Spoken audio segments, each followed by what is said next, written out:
Hey everybody, it's Tony Rubleski, bestselling author and keynote speaker. In this video, I'm going to talk about the power of having fun. And when I've coached thousands of salespeople over the years, full-time doing this for 22 years, lots of CEOs that ask me, hey, how do I become a better salesperson? How do I give a better presentation? I will say one thing that they often miss. Everyone talks about be yourself, be authentic, very valid points. But what a lot of people miss, you can probably tell with the grin on my face, at heart, I'm a 7-year-old many times. And it's the power of having fun within your marketing, your communication, your sales efforts, okay? I know that sounds like three different areas. To me, they all intersect because when you do all three very well, the goal is to get people to take action, to have them also pay attention to you. Few reasons why I love the power of laughter and having fun in your marketing and communications are pretty straightforward. I've made my stock in trade the last 20 plus years as a best-selling author on the concept of mind capture. 2 words. What it basically means is this. How do you stand out, get attention, and hold it in an 8-second attention span world? It's getting difficult. It's even more challenging with all the rise of social media the last 10 years, from TikTok to Facebook to Instagram to YouTube Shorts. So when we're doing long-term video like this on YouTube, this type of long-form content and teaching, I'm always amazed to watch when people stay with us because you're busy. You have a lot of things going on. You got your phone, you got commitments, deadlines, everyone's wanting you. You could be watching this right now. I'm very excited. All of a sudden your phone goes off and I've lost you. Come back, okay? Hit the pause button and join me. But here's again, the power of laughter. One of my mentors, by the name of Jeffrey Gitomer, he's out of North Carolina, said, if you get people laughing, you get them buying. So you could take that buying word and just isolate and say, you know what, maybe it's trying to sell if you're writing a thesis, or if you're a pastor trying to sell your message, if you're a salesperson trying to sell your product or service, an artist trying to get funding or win a contest. You get people to open up a little bit. To me, laughter is the quickest connection point between humans. It really is. Because if you can get somebody kind of smirking, it brings down all their fear and doubt for the most part. It brings down what I call their BS meter. You know what that means? I don't want to get a YouTube strike. Okay.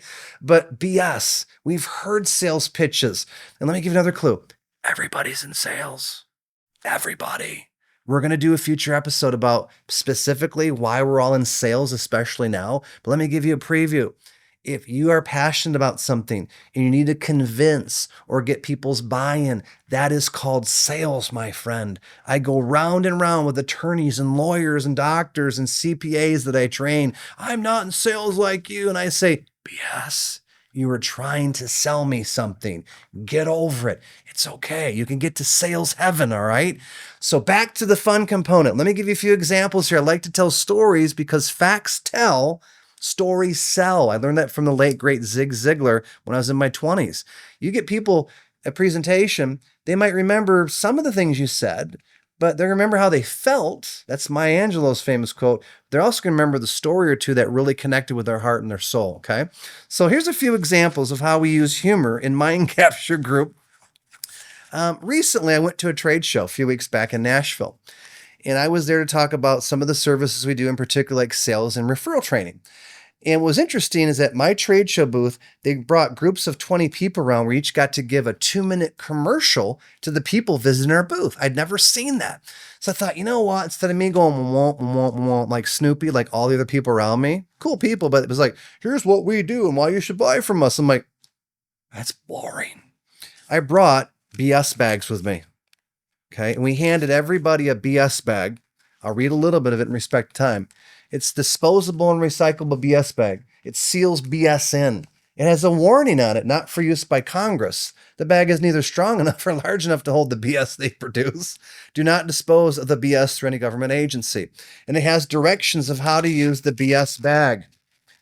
Folks, I've been using these at different points for promotions, for direct mail. And in Nashville, I used it as a takeaway for people to take, and people were cracking up. I said, look, how many of you are in sales? And they kind of like, yeah. I said, if you ever met a good salesperson, don't need this. If you've met a bad salesperson, you're going to want this bag handy to go, oh my gosh, I need the BS bag. There it is. So there's an example of fun and humor in particularly a sales environment.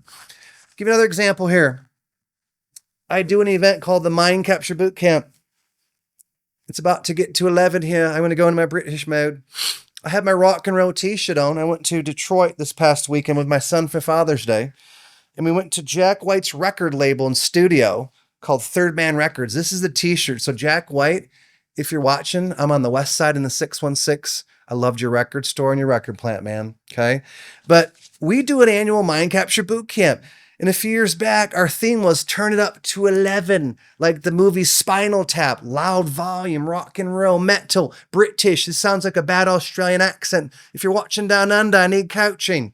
Okay. But I shot invitation videos looking like this to come to my annual business boot camp. And some of the reactions were like, we're signing up, man. We want to go to 11.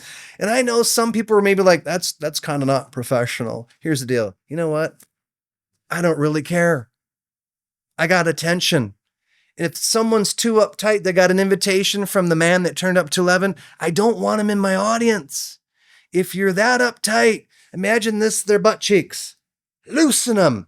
Lighten up, man. Because if you don't like me having fun with you, you're not going to like our audience. You're not going to like our speakers. Because to me, life is too damn short. It's way too serious. And if you're not having fun, why are you doing what you're doing? So instead of talking about things like a lot of other people do on YouTube, I want to show you things that my clients are doing, I've experienced, people are sharing with me, and move it around, man. Because laughter to me connects human beings. I'll give another example here.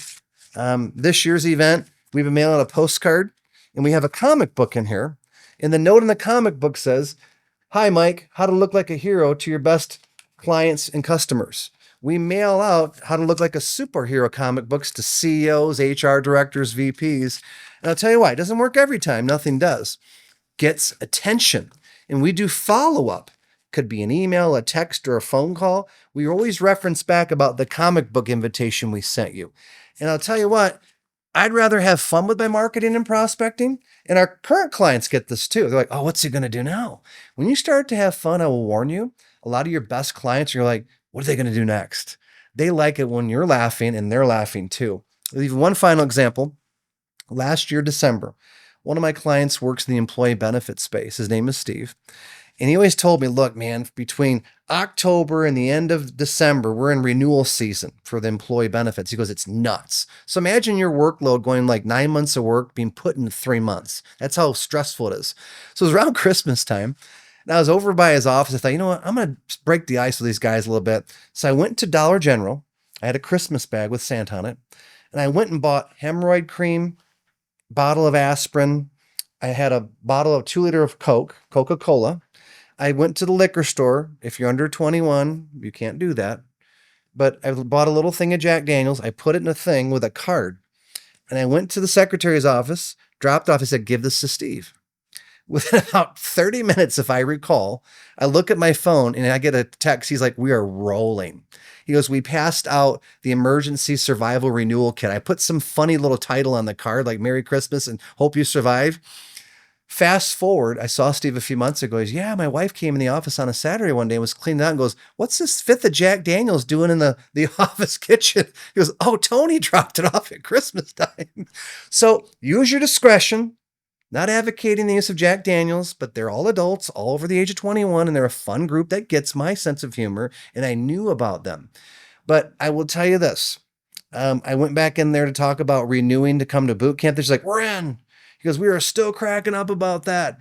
And to me, that makes work much more enjoyable. It's memorable. It's fun. I had a good time shopping. I mean, Dollar General, they probably thought I was crazy buying some of the things I put in this Christmas bag, but to each his or her own. So I want to leave you with this.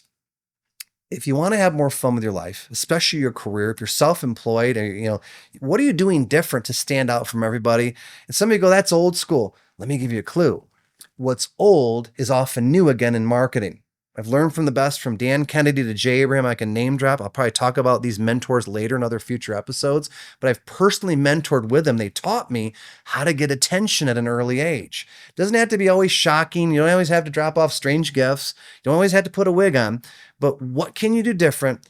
Because you know your clients better than I do, to have fun with them.